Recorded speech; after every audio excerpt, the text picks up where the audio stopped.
మన రక్షకుడైన మన ప్రభు అయిన యేసుక్రీస్తు నామంలో మీ అందరికీ కూడా హృదయకాల శుభములు తెలియజేస్తా ఉంటాను. ప్రియ దేవుని సంగమా, దేవుని ప్రజలారా, మరొక దినము చూసే ధన్యత దేవుడు తన కృప చేత మనకు అనుగ్రహించి మనల్ని సజీవులు కనిపెట్టిన దేవాతి దేవుడైన మన ప్రభు అయిన యేసుక్రీస్తుకు కృతజ్ఞతాస్తుతులు చెల్లిస్తా ఉన్నాను. హృదయకాలం దేవుని యొక్క వాక్యము ధ్యానించుకుందాము. వాక్యము ధ్యానించే కంటే ముందుగా ఒక మాట ప్రార్థన చేసుకుని వాక్యంలోకి వెళ్దాము. పరిశుద్ధుడ దేవానికి వందనములు, స్తోత్రములు నాయన ప్రభా. మా జీవితంలో మరొక హృదయకాలము నీ కృప చేత మాకు అనుగ్రహించి మనల్ని సజీవ లెక్కలు పెట్టి కాపాడిన దేవానికి వందనములు, స్తోత్రములు నాయన ప్రభా. హృదయకాలము తండ్రి, నీ వాక్యము ధ్యానించబోతుండగా వాక్యము ద్వారా మా అందరితో మాట్లాడి మనల్ని దీవించి ఆశీర్వదించి బలపరచమని నజరుడైన యేసుక్రీస్తు నామములో ఈ ప్రార్థనని వేడుకుంటున్నాము తండ్రి, ఆమేన్. దేవునికి మహిమ ఘనత చెందునుగాక. ప్రియ దేవుని సంగమా, దేవుని ప్రజలారా, మన ప్రభు అయిన యేసుక్రీస్తు మన అందరి కొరకు ఈ లోకానికి వచ్చాడనే సత్యాన్ని జ్ఞాపకం చేసుకోవాలని ప్రభు పేరట తెలియజేస్తా ఉన్నాడు. మన పాపంలో నుంచి మనల్ని విడిపించడానికి యేసయ్య ఈ లోకానికి వచ్చాడు. మనం పాపంల చేత మరి కృంగి ఉన్న సమయంలో, మన పాపంలోకి విమోచన లేని సమయంలో, పాపంలో మనం బ్రతుకుతున్న మన అందరి కొరకు ప్రభు అయిన యేసుక్రీస్తు పరలోకాన్ని ఇడవని స్థలాన్ని ఇడిచిపెట్టి నీ కొరకు నా కొరకు ఈ లోకానికి వచ్చాడు. ఎంతో ఉన్నతమైన పరలోక స్థానంలో ఉండవలసిన మనం యేసయ్య మన కొరకు మనల్ని ప్రేమించి, మనల్ని తండ్రి అయిన దేవుడు మనల్ని ప్రేమించి ప్రభు అయిన యేసుక్రీస్తుని ఈ లోకానికి పంపించున్నాడనే సత్యాన్ని జ్ఞాపకం చేసుకోవాలని ప్రభు పేరట తెలియజేస్తా ఉన్నాడు. భక్తుడైన యోహాను, బాప్టిజం ఇచ్చే యోహాను ఈ రీతిగా తెలియజేస్తా ఉన్నాడు. యోహాను రాసిన సువార్తలు చూసినట్టయితే, యోహాను సువార్త 1వ అధ్యాయం 29వ వచనం చూసినట్టయితే, మరునాడు యోహాను యేసు తన యొద్దకు రాగా చూచి, ఇదిగో లోక పాపములు మోసుకునే దేవుని గొర్రెపిల్ల. హల్లెలూయా. దేవునికి మహిమ కలుగును గాక. భక్తుడైన బాప్టిజం ఇచ్చే యోహాను మరి ఆ సమయంలో యేసు ప్రభు తన దగ్గరికి వస్తుండగా చూస్తుండగా లోక పాపములు మోసుకునే దేవుని గొర్రెపిల్లగా యేసు ప్రభుని మరి యేసు ప్రభు గురించి తెలియజేస్తున్నాడు. ప్రియ దేవుని సంగమా, దేవుని ప్రజలారా, నిజమే కదా. మన అందరి పాపములతో ఉన్నప్పుడు మన ప్రభు అయిన యేసుక్రీస్తు లోక పాపంలో మోసుకునే ఒక దేవుని గొర్రెపిల్లగా ఈ లోకానికి వచ్చాడు. మన పాపంలో నుంచి మనల్ని విడిపించడానికి, మన పాప బ్రతుకులకు విమోచన దయచేయడానికి, మనకు రక్షణ అనుగ్రహించడానికి పరలోకం నుంచి ప్రభు అయిన యేసుక్రీస్తు ఈ లోకానికి వచ్చాడు. తిరిగి 3వ రోజు లేచి తండ్రి కుడిపార్శ్వంలో కూర్చొని ఈ రోజు కూడా మన కొరకు విజ్ఞాపన చేస్తున్నాడనే సత్యాన్ని జ్ఞాపకం చేసుకోవాలి. మనందరినీ కూడా ప్రభు అయిన యేసుక్రీస్తు పిలుస్తూ ఉన్నాడు. ప్రియ దేవుని ప్రజలరా, మనందరినీ కూడా దేవుడు పిలుస్తూ ఉన్నాడు. ప్రియ కుమారుడా, ప్రియ కుమార్తె, హృదయకాలం యేసయ్య నేను పేరు పెట్టి పిలుస్తున్నాడు అనే సత్యాన్ని జ్ఞాపకం చేసుకోవాలి. రక్షణ అనుగ్రహించడానికి ప్రభు అయిన యేసుక్రీస్తు ఇంకా ఈ లోకానికి రావడానికి ఆలస్యం అవుతుంది అంటే నీవు ఇంకా రక్షణ పొందుకోలేకున్నావేమో. అనేక మంది ప్రజలు రక్షణ పొందుకోలేక అనేక మంది మరి పాపంలో జీవిస్తున్నారేమో. వారందరి రక్షణార్థం ప్రభు అయిన యేసుక్రీస్తు ఇంకా ఆయన రాకడ ఆలస్యం అవుతున్నదని సత్యాన్ని జ్ఞాపకం చేసుకోవాలి.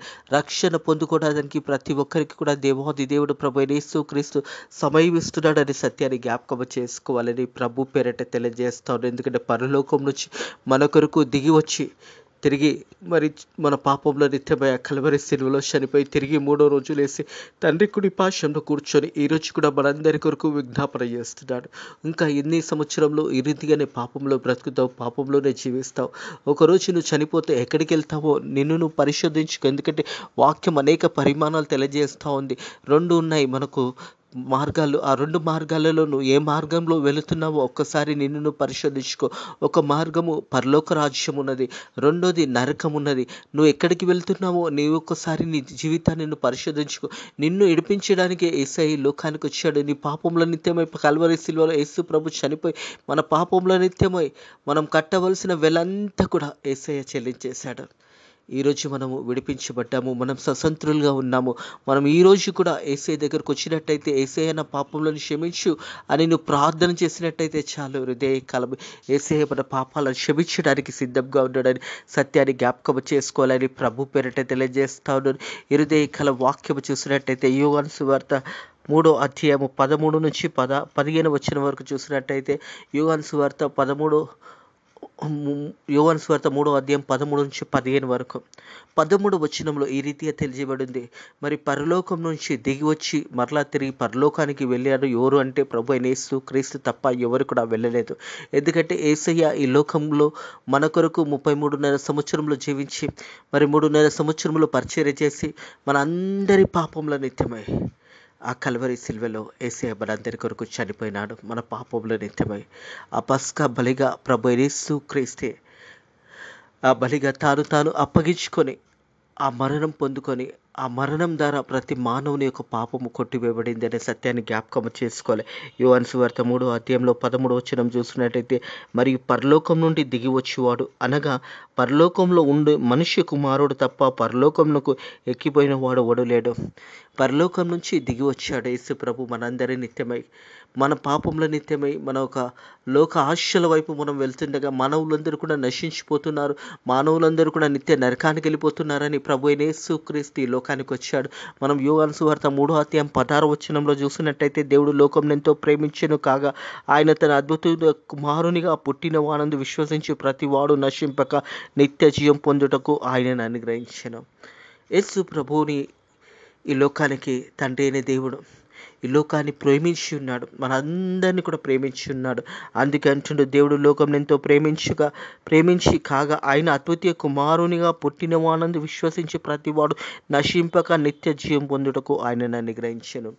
ఏ ఒక్కరు కూడా నశించడం అనేది దేవుని చిత్తము కాదు. ఎందుకంటే దేవుని చిత్తమైపోయినదో ప్రతి వారు కూడా రక్షణ పొందుకోవాలని, ప్రతి వారు కూడా పరలోకంలో ఉండాలన్నది దేవుని యొక్క చిత్తమై ఉన్నదనే సత్యాన్ని జ్ఞాపకం చేసుకోవాలని ప్రభు పేరిట తెలియజేస్తా ఉన్నాను. మనం చూసినట్టయితే యోహాను సువార్త 3:14 అరణ్యంలో మోషే సర్పం ఎలాగ ఎత్తనో అలాగా విశ్వసించి ప్రతి వాడు నశింపక ఆయన ద్వారా నిత్య జీవం పొందుటకు మనుష్య కుమారుడు ఎత్తబడవలెను. హల్లెలూయా. మనం చూస్తాము సంఖ్యాకాండంలో చూసినప్పుడు, ప్రియ దేవుని సంగమా, దేవుని ప్రజల సంఖ్యాకాండం 21 మరి దేవాది దేవుని చేసిన గొప్ప మేలులను జ్ఞాపకం చేసుకునకుండా ప్రజలందరూ కూడా తిరుగుబాటు చేశారు. మాకు ఇక్కడికి ఎందుకు తీసుకొచ్చారు, మాకు ఐగుప్తు దేశంలో మరి మాకు సమృద్ధి ఉన్నది అని ప్రజలందరూ కూడా తిరుగుబాటు చేసినప్పుడు దేవాది దేవుడు కోపము చేత మరి సర్పములను అక్కడ పంపించున్నాడు. మరి సర్పములన్నీ కూడా వచ్చినప్పుడు ఆ సర్పములన్నీ కాటు చేస్తున్నప్పుడు తిరిగి వారు దేవుని జ్ఞాపకము చేసుకున్నారు. ప్రియ దేవుని సంగమా, దేవుని ప్రజలము చూసినట్టయితే సంఖ్యాకాండము 21 చూసినట్టయితే సంఖ్యాకాండము వారందరూ కూడా మరి అన్ని సమృద్ధిగా పొందుకున్న తర్వాత దేవునిని ఎదిరించడము, వారు ఆ రీతిగానే అనేక పరిమాణాలు చేసినా కానీ దేవుడు క్షమించాడు. కానీ ఇక్కడ 21 సంఖ్యాకాండంకి వచ్చినప్పుడు వారందరూ కూడా మరి ఆ సమయంలో త్రోవలో వెళుతున్నప్పుడు మనల్ని ఎందుకు ఇక్కడ తీసుకొచ్చారని మోషేను ప్రశ్నించగా అప్పుడు దేవాది దేవుడు వారి మీద సర్పములను పంపించున్నాడు. ప్రియ దేవుని సంగమా, దేవుని ప్రజలను మనం చూసినట్టయితే సంఖ్యాకాండం 21:4 చూసినట్టయితే, వారు ఎదోము దేశంలోకి చుట్టుపోవాలని ఓరేవు కొండ ఎర్ర సముద్రంలో సాగిపోయినప్పుడు మార్గంలో అసూయ చేత మరి జనులు ప్రాణములు సొమ్మసిల్లిరు. ఆ సమయంలో వారు దేవుడు చేసిన మేలుని జ్ఞాపకం చేసుకోకుండా 430 సంవత్సరాల బానిస బ్రతుకులో ఉన్నప్పుడు దేవాది దేవుడు వారిని ప్రేమించి వారి యొక్క ములుగును విని వారిని అక్కడి నుంచి మరి మోషే నాయకత్వంలో నడిపించినప్పుడు వారు ప్రతిసారి ఏదైనా సమస్య వచ్చినప్పుడు, కష్టం వచ్చినప్పుడు వెంటనే మనల్ని ఎందుకు ఇక్కడ తీసుకొచ్చామని ప్రశ్నించడం ప్రారంభించేవారు. దేవుని సంగమా, దేవుని ప్రజలు దేవునికి మోషేకు విరోధంగా మాట్లాడి ఈ అరణ్యంలో చచ్చుటకు ఐగుప్తుల నుంచి మీరు మమ్మల్ని ఎందుకు రప్పించితిరి అని ప్రశ్నించారు. ఐగుప్తు దేశంలో నుంచి మనల్ని ఎందుకు తీసుకొచ్చారు, మేము చచ్చుటకిడికి తీసుకొచ్చారా అని మోషేను వారు ప్రశ్నించడం ప్రారంభించగా ఈ యొక్క మాటలు అనేక పరిమాణాలు వారు మోషేతో మాట్లాడినప్పుడు, మోషే ప్రార్థన చేసినప్పుడు అల్లా కూడా దేవుడు ఆ ప్రజలను క్షమించాడు. మరి ఈ సమయంలో వారు మరొకసారి రీతిగానే మరి ఎందుకు మనల్ని ఇక్కడ తీసుకొచ్చారని ప్రశ్నించినప్పుడు, మరి అరణ్యంలో చచ్చుటకు ఐగుప్తులోంచి మీరు మన ఎందుకు రప్పించారు, ఇక్కడ ఆహారం లేదు నీళ్లు లేవు అని వారు ప్రశ్నించడం ప్రారంభించారు. ఆహారం లేదు, నీళ్ళు, ప్రతిరోజు హృదయకాలం వారు మన్నాను దేవాది దేవుడు అనుగ్రహించి సమృద్ధిని వారికి ఇస్తే వారు ఇక్కడ ఏమంటున్నారంటే మాకు ఆహారం లేదు, నీళ్లు లేవని అనేక సందర్భంలో దేవాది దేవుడు బండ నుంచి వారికి నీళ్ళు ఇచ్చి సమృద్ధిని వారికి ఇచ్చినప్పుడు ప్రశ్నించడం ప్రారంభించారు. మానవులు ఒక స్వభావం కూడా దేవుడు చేసిన మేళ్ళని జ్ఞాపకం చేసుకోకుండా ఈరోజు కూడా అనేక మంది ప్రశ్నిస్తూ ఉంటారు. దేవుడు మాకేం చేశాడు, మా కుటుంబంకి ఏం చేశాడు, మా పిల్లలకి ఏం చేశాడు, నువ్వు దేవునికి ఏం చేస్తావో చెప్పవు, కానీ దేవుడు ఏం చేశాడని ప్రశ్నించేవారు చాలామంది ఉంటారు. ఆనాడు కూడా మరి బానిస బ్రతుకులలో వారి ములుగుని దేవాది దేవుడు వారిని మోషే నాయకత్వంలో నడిపించినప్పుడు మరియు వారు అంతగా దేవుడు దీవించి ఆశీర్వదించి వారి బట్టలు మాయ కాలేదు, వారి పాదాలు వాయలేదు. ప్రియ దేవుని సంగమా దేవుని ప్రజలు అంతగా నడిపించిన దేవాది దేవుని వారు మోషేను ప్రశ్నిస్తారు, ఎందుకు మనల్ని ఇక్కడ తీసుకొచ్చావు, మాకు ఇక్కడ ఐగుప్తుల దేశంలోనే మంచిగా ఉన్నదే అని వారు ప్రశ్నించినప్పుడు దేవుడు కోపపడి వారికి ఆ సమయంలో సర్పంలను అక్కడ పంపించి సర్పంలో కాటు చేత మరి అనేందుకు మంది చనిపోతున్న సమయంలో ప్రియ దేవుని సంగమా దేవుని ప్రజలు చూసినట్టయితే ఈ మాటలు అందుకు యెహోవా ప్రజలలోకి కర్పములైన సర్పములను పంపి అవి ప్రజలను కరుగుగా ఇజ్రాయెల్ అనేకులు చనిపోయిరి. దేవుడు కూడా ఎన్నో సందర్భంలో వారిని క్షమించాడు. ఎన్నిసార్లు క్షమించాడంటే అన్నిసార్లు క్షమించినా కానీ వారి హృదయంలో ఉన్న ఆ ఒక పాపం అన్నది, ఆ కాఠిన్యం అన్నది మారలేదు. వారు యేసు ప్రభు చేసిన గొప్ప మేళ్ళని జ్ఞాపకం చేసుకుంటా దేవుని ఆరాధించవలసిన వారు ప్రశ్నించడం ప్రారంభించినప్పుడు అక్కడ సర్పములను దేవుడు పంపించినప్పుడు ఆ సర్పములన్నీ కూడా మరి వచ్చి అవి కాటేస్తున్నప్పుడు ఇజ్రాయెల్ ప్రజలు చనిపోతారు. ప్రియ దేవుని సంగమా దేవుని ప్రజల దేవుడు చేసిన మేళ్ళని జ్ఞాపకం చేసుకుంటూ దేవునికి కృతజ్ఞతాస్తుతులు చెల్లించవలసిన ఈ ప్రజలు ఆనాడు ప్రజలు దేవుని ఎదిరించారు. ఈనాడు కూడా అనేక మంది ప్రజలు దేవుని చేసిన మేళ్ళని జ్ఞాపకం చేసుకుంటూ దేవుని గణపరచవలసిన ప్రజలు, దేవునిని మహిమపరచవలసిన ప్రజలు ప్రశ్నిస్తూ ఉంటారు, ఏం చేశాడు దేవుడు అని ప్రశ్నించేవారు నేటి కూడా చాలామంది ఉన్నారు. ప్రియ దేవుని సంగమా దేవుని ప్రజలరా, ఆనాడు సర్పములు వచ్చినప్పుడు అవన్నీ కూడా వారి కాటేస్తున్నప్పుడు ఇజ్రాయెల్ ప్రజలు చనిపోతున్న సమయంలో తిరిగి ప్రజలందరూ కూడా దేవుని వైపు చూస్తున్నారు. ప్రియ దేవుని సంగమా దేవుని ప్రజలరా, కాబట్టి ప్రజలు మోషే యుద్ధకు వచ్చి మేము యెహోవాకును నీకును విరోధంగా మాట్లాడి పాపము చేసితిమి, నీకును దేవునికి మేము విరోధంగా పాపం చేశామని తిరిగి ఇజ్రాయెల్ ప్రజలు వచ్చి మోషే దగ్గర విజ్ఞాపన చేసుకుంటున్నారు. ఈరోజు కూడా ఈ గడియలో ఈ సమయంలో కూడా ఒకవేళ నీ పాపము నీకు జ్ఞాపకం వచ్చినట్టయితే యేసయ్య నేను పాపం చేశాను అని నువ్వు యేసయ్య దగ్గరకు వస్తే ఈరోజు కూడా యేసయ్య మనపై కనికరంబడి మనల్ని క్షమించే దేవాది దేవుడు మన పక్షాన ఉన్నాడు. నువ్వు సజీవ లెక్కలు ఉన్నప్పుడే, నువ్వు బ్రతికి ఉన్నప్పుడే, నువ్వు యేసయ్యని వేడుకున్నప్పుడే నీ పాపాలు క్షమించబడతాయి. ప్రియ దేవుని సంగమా దేవుని ప్రజలు ఆ సమయంలో ఇజ్రాయెల్ ప్రజలు వచ్చి మోషే దగ్గరకు వచ్చి అంటున్నారు, దేవునికి విరోధంగా నీకు విరోధంగా మేము పాపం చేసిందని వారు పాపాలు ఒప్పుకున్నారు. మరి ఆ సమయంలో వారు చనిపోతూ ఉన్నారు. ఆ సర్పముల చేత వారు చనిపోతున్నప్పుడు, ఆ సర్పంలో కాటు వేసి చనిపోతున్నప్పుడు తిరిగి వారు దేవుని జ్ఞాపకం చేసుకున్నారు. అప్పుడు వారు మోషే దగ్గరకు వచ్చి ఈ రీతిగా చెప్తూ ఉన్నారు, మరి మోషే దగ్గరకు వచ్చి మేము యెహోవాకును నీకును విరోధంగా పాపం చేసితిమి, యెహోవా మా మధ్య నుండి ఈ సర్పములను తొలగించినట్టు ఆయనను వేడుకొనిరి. హల్లెలూయా. అంతకుముందు విరోధంగా మాట్లాడారు, ఎందుకు మళ్ళీ ఇక్కడ తెచ్చారు, ఐగుప్తులలో సమాధులు లేవా, ఐగుప్తులలో మగునే అన్నీ ఉన్నాయని మాట్లాడిన వారు, మాకు నీళ్లు లేవు, ఆహారం లేదు అని ప్రశ్నించిన వారు, ఎప్పుడైతే దేవుడు వారి వైపు ఆ సర్పములను పంపించినప్పుడు ఆ సర్పంలో కాటు వేస్తుంటే చనిపోతుంటే అప్పుడు వరకు వేసే దేవుడు గుర్తుకొచ్చి ఉన్నాడు. అప్పుడు అంటున్నారు, మోషే దగ్గరకు వచ్చి యెహోవాకు నీకు విరోధంగా మేము పాపము చేసేతిమి, మా గురించి నువ్వు దేవునిని వేడుకోమని విజ్ఞాపన చేస్తూ ఉన్నారు. ప్రియ దేవుని సంగమా దేవుని ప్రజలారా, అప్పుడు చూసినట్టయితే మరి ఆ సమయంలో కాబట్టి ప్రజలు మోషే యొద్దకు వచ్చి మేము యెహోవాకును నీకును విరోధంగా మాట్లాడి పాపం చేసేతిమి, యెహోవా మా మధ్య నుండి ఈ సర్పములను తొలగించుమని ఆయనను వేడుకొని మరి మోషే ప్రజల కొరకు ప్రార్థన చేయగా యెహోవా నీవు ఎప్పుడైతే దేవుని వైపు మోషే ప్రార్థన చేసినప్పుడు మోషేకు దేవుడు సెలవిచ్చిన మాట ఏంటంటే, మోషే ప్రజల కొరకు ప్రార్థన చేయగా యెహోవా నీవు తపకరమైన ఒక సర్పంను వంటి ప్రతిష్టము చేయించి ఆ స్తంభం మీద పెట్టము, ఒక వెండి అది ఇత్తడి సర్పము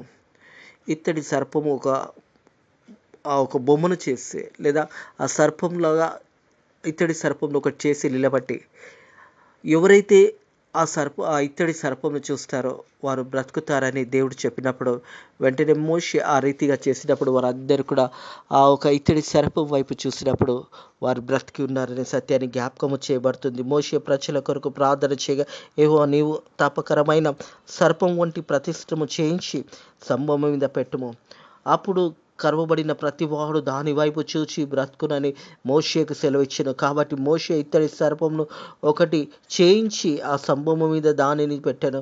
అప్పుడు సర్ప కాటుకు తిన్న ప్రతివాడు ఆయన ఇత్తడి సర్పమును నిదానించి చూచినందున బ్రతికెను. హల్లెలూయా. ప్రజలందరూ కూడా మరి పాపం చేత కాటుబడిన వారందరూ కూడా ఆ ఇత్తడి సర్పంని ఎప్పుడైతే ఆ ప్రతిష్టను చూసినప్పుడు వారందరూ బ్రతికి ఉన్నారు.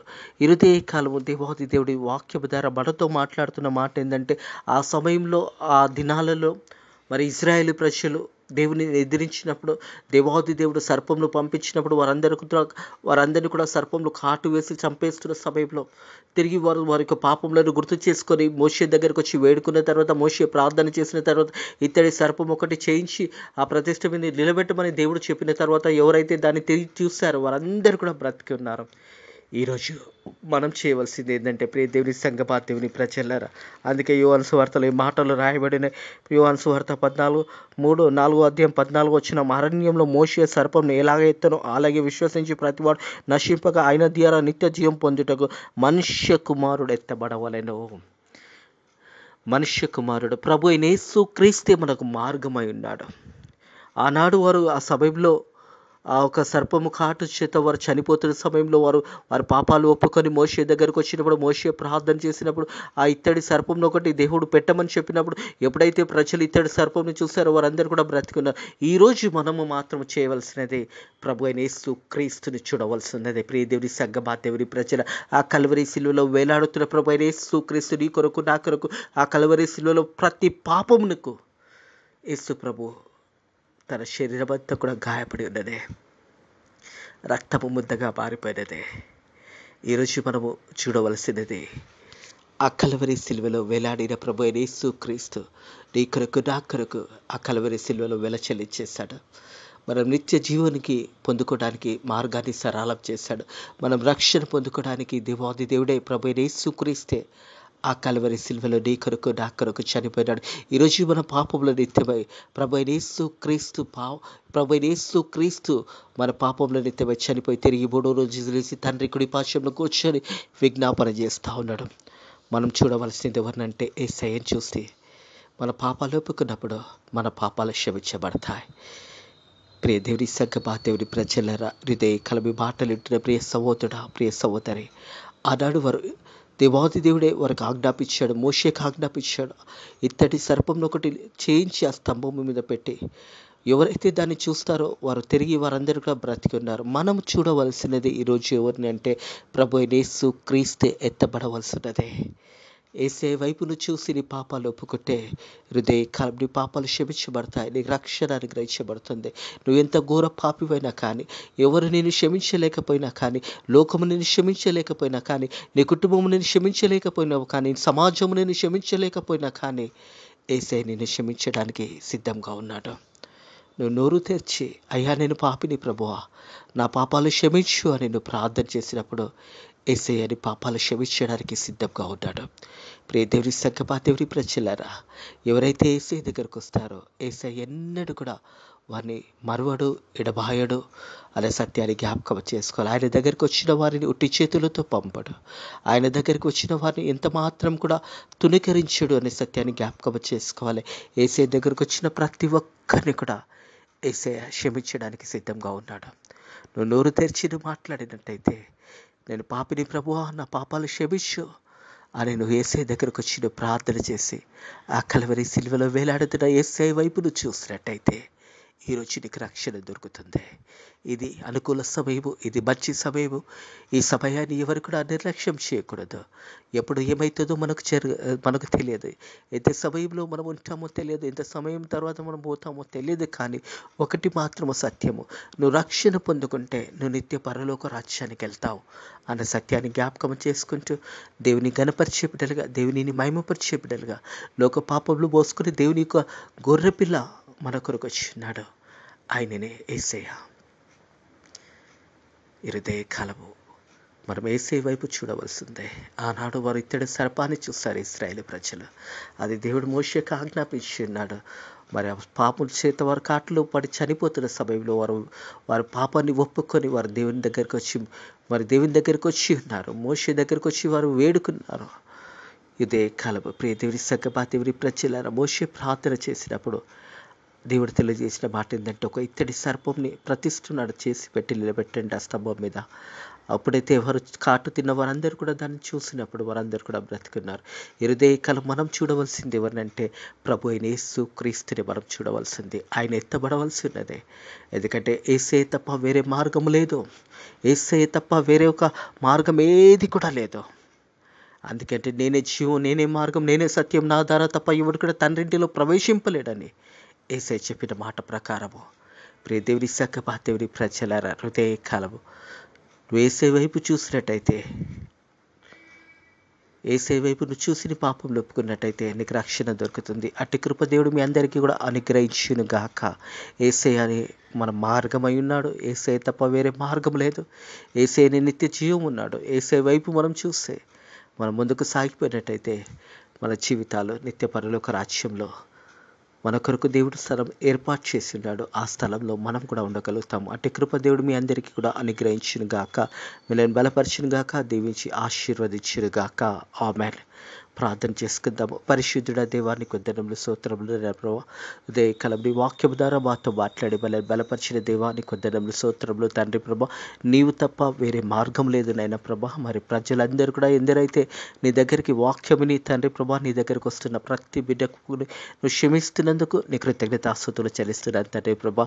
అలాగే తండ్రి ప్రభు, ఇంతవరకు మనల్ని కాపాడి మనల్ని దీవించిన దేవానికి వందనములు, స్తోత్రములు నాయన ప్రభు. మా దేశాన్ని దీవించండి, మా ప్రజలను దీవించండి, మా సేవకులను దీవించండి, సేవకురాలను దీవించండి, సంఘాలను దీవించండి, నేను విశ్వాసులను దీవించండి, సువార్థికులను దీవించండి. వారు చేసిన పరిచర్యలన్నింటినీ కూడా దీవించి ఆశీర్వదించండి. అలాగే తండ్రి ప్రభా, ఫేత్ మినిస్ట్రీస్ మందిరాన్ని కూడా మీరు దీవించి ఆశీర్వదించమని వేడుకుంటున్నాను తండ్రి ప్రభా. అలాగే తండ్రి ఈ రోజంతట్లో కూడా నీ కృపలో మనం దీవించి ఆశీర్వదించమని నజరుడైన యేసు క్రీస్తు నామములో ఈ ప్రార్థనని వేడుకుంటున్నాము తండ్రి. ఆమేన్. మన రక్షకుడైన మన ప్రభు అయిన యేసు క్రీస్తు యొక్క కృప సమాధానము ఎందరైతే యేసయ్య దగ్గరికి వచ్చిన్నారో వారికి ఎప్పుడు ఎల్లప్పుడు దేవుని యొక్క కృపా సమాధానంలో వారికి వారి కుటుంబంలో ఇప్పుడు ఎల్లప్పుడు సదాకాలము తోడై నీడై ఉండును గాక. ఆమేన్.